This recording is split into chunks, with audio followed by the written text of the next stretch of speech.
अस्सलाम वालेकुम। आज हम बच्चों चैप्टर 18 स्टार्ट करेंगे 10th क्लास का। चैप्टर का नेम क्या है? सॉल्ट।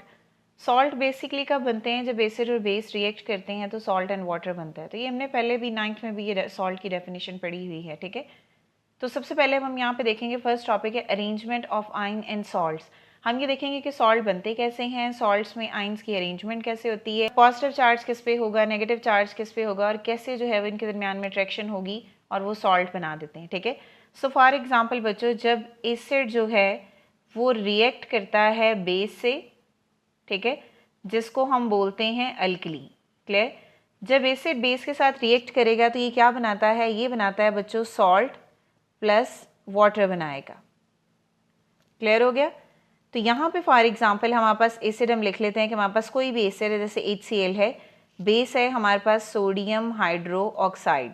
अब जैसे HCl है, ये डिसोसिएट होता है H positive and Cl negative में, OH जो है डिसोसिएट होता है Na पॉजिटिव और OH नेगेटिव में। अब एक का नेगेटिव दूसरे के पॉजिटिव से रिएक्ट करेगा, तो यहाँ ये इससे रिएक्ट करेगा और ये इससे रिएक्ट करेगा। तो यहाँ पे क्या बनेगा बच्चों? यहाँ पे बनेगा NaCl और साथ में बनेगा यहाँ पे वाटर। क्लियर?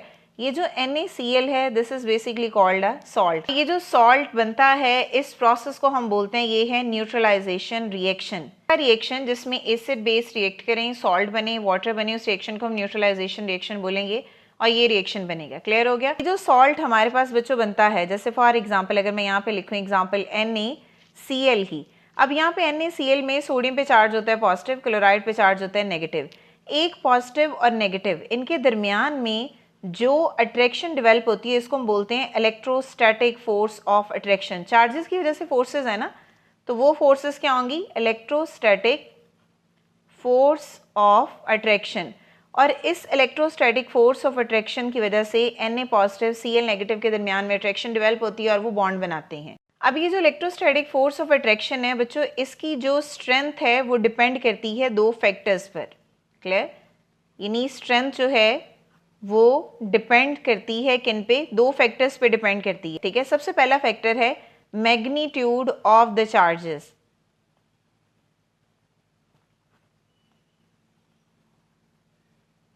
ठीक है, एंड सेकंड है डिस्टेंस बिटवीन द आइन।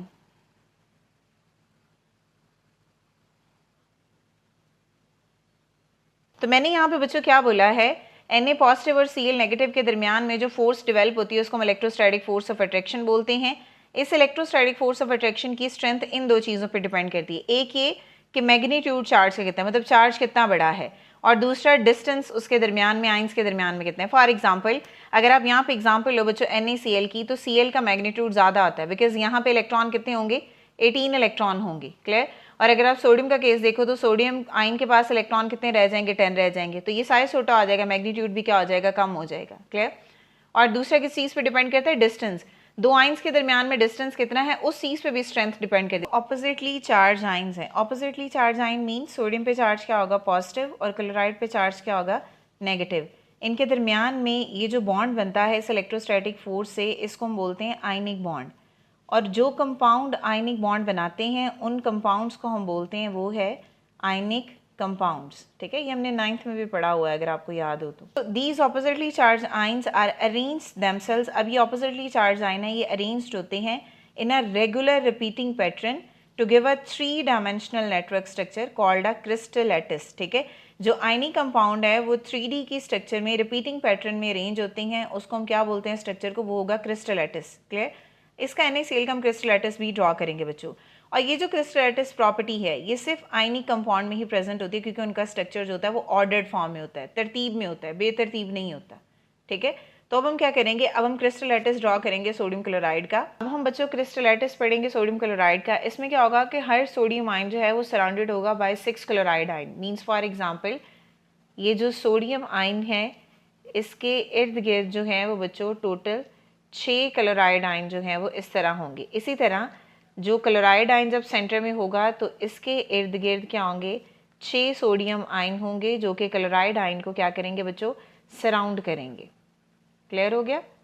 ठीक है। सो यहाँ पे हमने क्या कहा है? हमने क्रिस्टल लैटिस ड्रॉ करना है NaCl का। हमने कहा कि हर सोडियम आयन जो है वो सराउंडेड होगा बाय 6 क्लोराइड आयन और हर क्लोराइड आयन सराउंडेड होगा बाय 6 सोडियम आयन। क्लियर?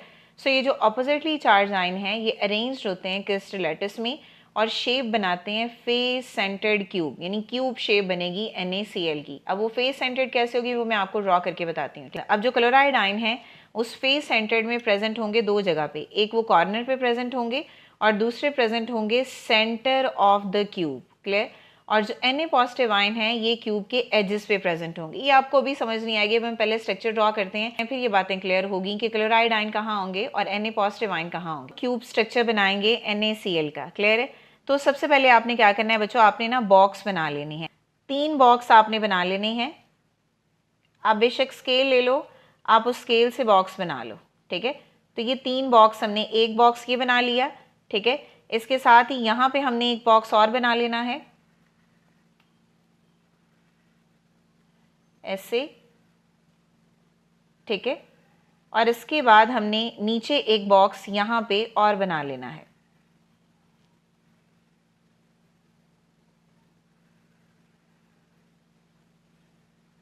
ठीक है? अब हमने इनके कॉर्नर को आपस में जोड़ना है। तो ये देखो, ये कॉर्नर, ठीक है, और दूसरा कॉर्नर, ये वाला कॉर्नर। उसके बाद ये वाला ऊपर वाला देखो, ये वाला कॉर्नर जोड़ दिया और यहाँ पे ये नीचे वाला, यहाँ पे ये देखो, ये वाला कॉर्नर जोड़ दिया। क्लियर है? 3 बॉक्सेस बनाए, उनके कॉर्नर्स हमने जोड़ देने हैं। अब हमने क्या करना है, नेगेटिव और Na पॉजिटिव को जब यहाँ पे लगाना है तो आपने एक चीज़ ध्यान में रखनी है, जो Cl नेगेटिव का डॉट होगा वो ब्लैक होगा। ठीक है? और जहाँ पे Na पॉजिटिव होगा उसका डॉट क्या होगा, ब्लू होगा।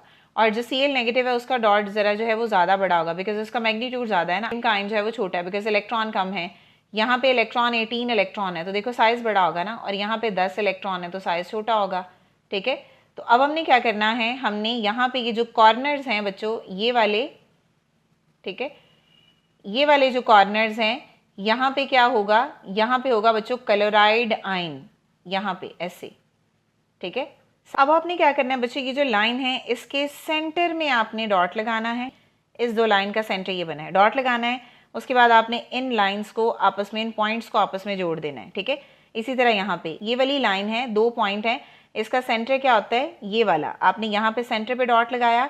नीचे वाली जो लाइन है इसका सेंटर क्या होगा, ऑलमोस्ट ये वाला, आपने यहाँ पे डॉट लगाया और आपने इन 2 लाइन्स, इन 2 पॉइंट्स को आपस में जोड़ देना है। ठीक है? आपने इन 2 पॉइंट्स को आपस में जोड़ देना है, ये यहाँ से ऐसे और ये यहाँ से ऐसे। आप स्केल यूज़ कर लेना, पॉइंट्स आपके सही लग जाएंगे। यहाँ पे आ जाओ, इन 2 के दरमियान में आपने सेंटर में पॉइंट लगाना है, ये इन 2 के दरमियान में आपने सेंटर में पॉइंट लगाना है बच्चों, ये यहाँ पे इधर आ जाएगा। ठीक है? अब आपने क्या करना है, इन 2 पॉइंट्स को आपस में ऐसे जोड़ देना है। करना है, ये लाइन है, इसका सेंटर है ये, इसके सेंटर में आपने एक पॉइंट लगाना है। ये वाली लाइन है, इसके सेंटर में आपने ये पॉइंट लगाना है। ठीक हो गया? उसके बाद आपने क्या करना है कि इन पॉइंट्स को आपस में जोड़ देना है। ये पॉइंट है यहाँ पे, ये पॉइंट है यहाँ पे इंटरसेक्ट कर रहा है। ठीक है? यहाँ पे आपने पॉइंट लगा के, आपने एक लाइन लगा के इसको ऐसे जोड़ देना है। अब ये वाला रहता है जिस पे आपने पॉइंट लगाया, इनके सेंटर में पॉइंट जो है वो ये आएगा एक। ठीक है? इसी तरह ये जो दूसरी लाइन है इसके सेंटर में ऑलमोस्ट पॉइंट आएगा ये। ठीक है? अब आपने क्या करना है कि इन लाइंस को, इन पॉइंट्स को आपस में ऐसे जोड़ देना है। ठीक हो गया? आप स्केल से लगाओगे बच्चों तो एग्जैक्ट स्टेट जो है वो बनेगी। अब आपने इन तीनों पॉइंट्स को आपस में ऐसे जोड़ देना है और इसी तरह ये जो लास्ट वाले तीनों पॉइंट्स हैं इनको भी आपस में ऐसे जोड़ देना है। क्लियर हो गया? तो ये आपके पास बेसिकली क्या होगा बच्चों, ये 3D स्ट्रक्चर बन जाएगा। ठीक है? अब इसी तरह यहाँ पे एक पॉइंट है और यहाँ पे ये पॉइंट पर लगा हुआ है, इन दोनों पॉइंट्स को आपने यहाँ पे इंटरसेक्ट करना है, ऐसे जोड़ देना है। ठीक है? अब ये आपके पास क्या होगा, ये 3D स्ट्रक्चर यहाँ पे बन जाएगा। क्लियर? अब हम क्या करेंगे, यहाँ पे आइंस को लगाते हैं। अब आपने ये स्ट्रक्चर हमने बच्चों बना लिया है, NaCl का लेटिस स्ट्रक्चर बन गया है। अब आपने एक चीज़ देखनी है, क्लोराइड आयन कॉर्नर पे होंगे और क्यूब के सेंटर में होंगे। ठीक है? तो ये कॉर्नर में मैंने ये जो लगाए हुए हैं डॉट्स, ये सारे के सारे क्या हैं बच्चों, ये क्लोराइड आयन है। मैंने यहाँ पे बोला था कि क्लोराइड आयन को हम ब्लैक मार्कर से शो करेंगे। क्लियर? अब ऑब्वियसली बात है बच्चों, क्लोराइड आयन पे चार्ज क्या होता है, नेगेटिव। तो दोनों नेगेटिव आयन ऐसे तो नहीं ना रह सकते, तो दोनों नेगेटिव आयन सेपरेट होंगे किससे बच्चों, पॉजिटिव से। तो ये किसका होगा, Na पॉजिटिव का। अब ये क्लोराइड आयन है, यहाँ पे भी पॉजिटिव साइन होगा। ये क्लोराइड आयन है, यहाँ पे भी पॉजिटिव आयन होगा। ये 2 क्लोराइड आयन है, यहाँ पे भी पॉजिटिव होगा। अब ये 2 क्लोराइड आयन है, यहाँ पे भी क्या होगा, पॉजिटिव आयन होगा। ये 2 क्लोराइड आयन है, यहाँ पे भी क्या होगा, पॉजिटिव होगा। अब आप ये देखो बच्चों, अगर ये पॉजिटिव है तो इसका मतलब है ये वाला पॉइंट क्या होगा, नेगेटिव होगा। ठीक है? तो फिर ये वाला पॉइंट क्या होगा, पॉजिटिव होगा। ऐसे ही आपने ध्यान से देखना है। ठीक हो गया? क्लियर है? इसी तरह बच्चों इस वाली लाइन पे आ जाओ, ये हमारे पास क्या है, नेगेटिव, ये क्या है, नेगेटिव। ठीक है? तो इसके दरमियान में यहाँ पे इसका मतलब है क्या होगा, सोडियम होगा। ठीक हो गया? अब ये सोडियम है, तो इसका मतलब इधर भी क्या होगा, सोडियम होगा। तो सेंटर में यहाँ पे क्या होगा बच्चों, क्लोराइड आयन होगा। ठीक है, सोडियम है, ये भी सोडियम है, इसका मतलब है सेंटर में क्लोराइड आयन होगा। ठीक है, अब यहाँ पे ये सोडियम है, ये सोडियम है, तो यहाँ पे सेंटर में क्या होगा, Cl नेगेटिव होगा। यहाँ पे ये क्या है, Cl नेगेटिव, यहाँ पे ये Cl नेगेटिव है, तो यहाँ पे सेंटर में क्या होगा बच्चों, Na पॉजिटिव होगा। क्लियर। अब यहाँ पे क्या है, Na पॉजिटिव, यहाँ पे भी Na पॉजिटिव है, तो यहाँ पे क्या होगा, Cl नेगेटिव होगा। ठीक है, तो आपने ऐसे ही देख लेना है कि Na पॉजिटिव, जब जहाँ पे दो Na पॉजिटिव होंगे तो दरमियान में Cl नेगेटिव होना है, अगर दो Cl नेगेटिव होंगे तो दरमियान में Na पॉजिटिव होना है। अब आप यहाँ पे देखो बच्चों, ये भी क्लोराइड आयन है, ये भी क्लोराइड आयन है, तो यहाँ पे Na पॉजिटिव होगा। ठीक है, तो यहाँ पे ये Na पॉजिटिव है, इसका मतलब है यहाँ पे भी Na पॉजिटिव है, तो सेंटर में यहाँ पे पिक क्या होगा, फिर क्लोराइड आयन होगा। ठीक है, ये बच्चों सारे हमने Na पॉजिटिव और Cl नेगेटिव लगा दिए हैं। तो ये देखो, यहाँ पे ऐसे देखो, ये 3-3 बने हुए हैं। ठीक है, यहाँ पे भी ऐसे देखो, ये भी 3-3 बने हुए हैं पूरे, यहाँ पे देखो ये भी 3-3 है, और हर दो आयन को सेपरेट कर रहा है ऑपोजिट आयन। यानी अगर यहाँ पे क्लोराइड आयन है तो सेंटर में पॉजिटिव होगा। क्लियर। और अगर यहाँ पे अगर पॉजिटिव आयन है तो सेंटर में क्लोराइड आयन होगा। तो ये बच्चों क्रिस्टल लैटिस है NaCl का। आई होप कि आपको क्लियर हो गया होगा। अगर स्टिल कोई भी क्वेश्चन है तो आप कमेंट कर सकते हैं। नेक्स्ट वीडियो तक के लिए अल्लाह हाफिज।